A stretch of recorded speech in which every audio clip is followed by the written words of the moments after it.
Hello guys, welcome to my YouTube channel. In today's video we are making some garlic bread for breakfast. Let's get to the video. The first thing I'm going to do is to cut my bread slices 3 times as shown in the video.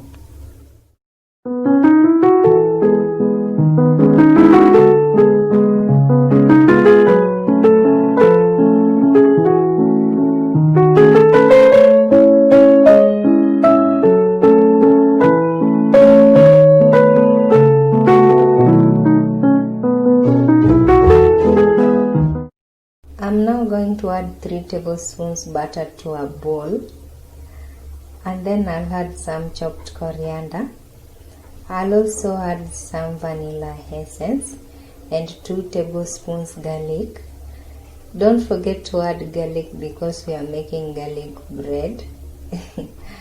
And then I'll add some honey too. I'll then mix everything well together. You don't have to add vanilla essence if you don't have it. You can also replace fresh chopped coriander with some coriander powder.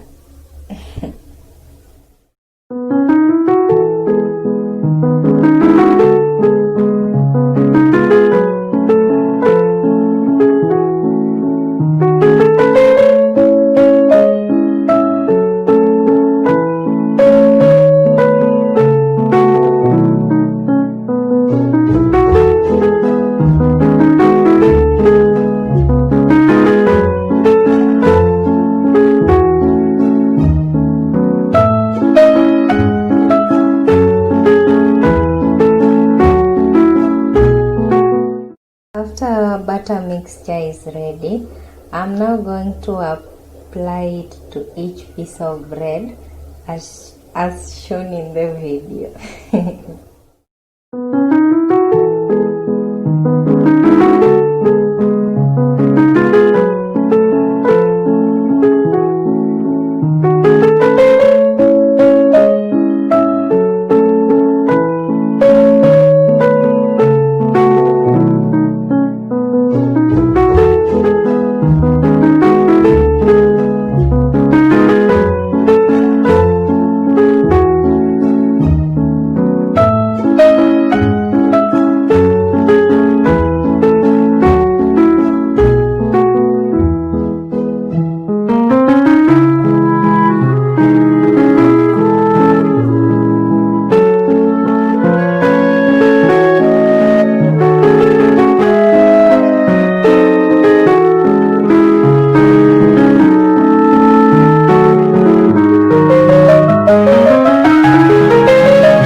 In our last step, I'm now going to preheat my pan for a few minutes.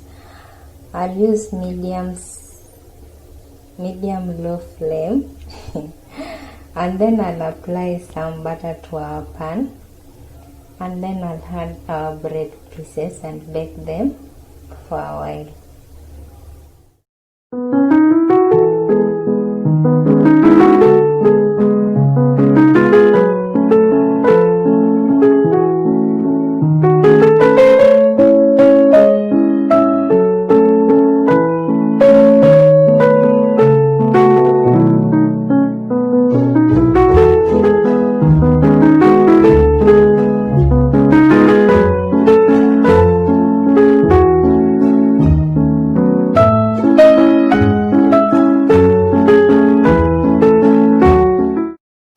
garlic bread is now ready, guys.